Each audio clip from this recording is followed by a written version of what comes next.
జమ్ము ఏది అయినా ట్రై చెయ్యి ఆచి చికెన్ మసాలా. ఆచి చికెన్ మసాలా.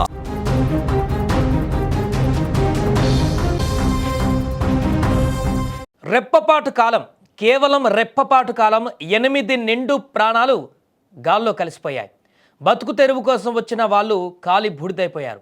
రాజస్థాన్లోని భీవాడీలో జరిగిన ఘోర ప్రమాదం యావత్ దేశాన్ని ఇప్పుడు దిగ్భ్రాంతికి గురి చేసింది. ఇది ప్రమాదమా లేక కాసుల కకృతి కోసం చేసిన పరోక్ష హత్యల? పండగ పూట వెలుగులు పంచవలసిన బాణసంచా ఆ పేదవాళ్ల పాలిట మృత్యుపాశం ఎందుకైంది? అక్రమంగా నడుస్తున్న మృత్యు కర్మాగారంలో అసలు ఏం జరిగింది? సీసీటీవీలో రికార్డైన భయానక దృశ్యాలు ఏం చెబుతున్నాయి? ఒకసారి ఈ వీడియోలో పూర్తిగా చూద్దాం. రాజస్థాన్ భీవాడీలోని ఓ ఫ్యాక్టరీ అది. బయట ప్రపంచానికి అది ఒక సాధారణ గోడౌన్, కానీ లోపల మృత్యువు మాటు వేసి ఉందని ఎవరికీ తెలియదు. అక్కడ భారీ ఎత్తున బాణాసంచా నిల్వ ఉంచారు. ఉన్నట్టుండి ఒక్కసారిగా పేలుడు సంభవించింది. ఆ శబ్దానికి ఆ ప్రాంతమంతా దద్దరిల్లింది. క్షణాల్లో మంటలు ఫ్యాక్టరీ మొత్తాన్ని చుట్టుముట్టాయి.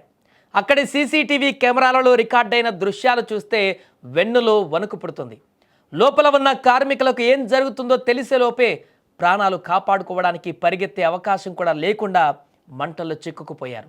8 మంది, అవును 8 మంది అక్కడికక్కడే సజీవ దహనమయ్యారు.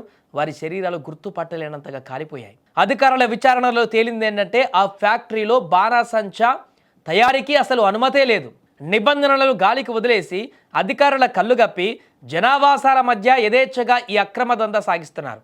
కొందరి స్వార్థం, డబ్బు మీద ఆశ ఈరోజు అమాయక కూలీల ప్రాణాలను బలిగొంది.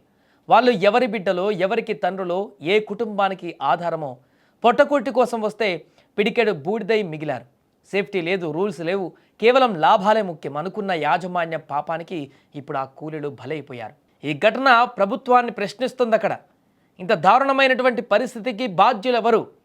అక్కడ ఎలాంటి పర్మిషన్ లేకుండా ఇంతకాలంగా అది ఎలా రన్ అవుతుంది? బాణాసంచా ఫ్యాక్టరీ జనావాసాల మధ్యకు ఎలా వచ్చింది ఎలాంటి అనుమతులు లేకుండా అనేది ఇప్పుడు ప్రశ్నగా మారింది. ఇలాంటి ప్రశ్నలు ఉత్పన్నమైన పోయిన ప్రాణాలైతే తిరిగి రావు. వారందరూ కూడా పూర్తిగా గుర్తుపట్టలేనంత విధంగా బూడిదగా మారినటువంటి సందర్భం. కుటుంబ సభ్యులకు కనీసం వారిని గుర్తుపట్టలేనటువంటి పరిస్థితి ఏర్పడింది.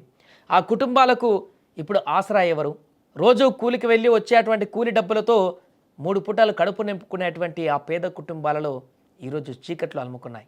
ఈ యొక్క ప్రమాదం 8 కుటుంబాలలో తీరని విషాదాన్ని నింపింది.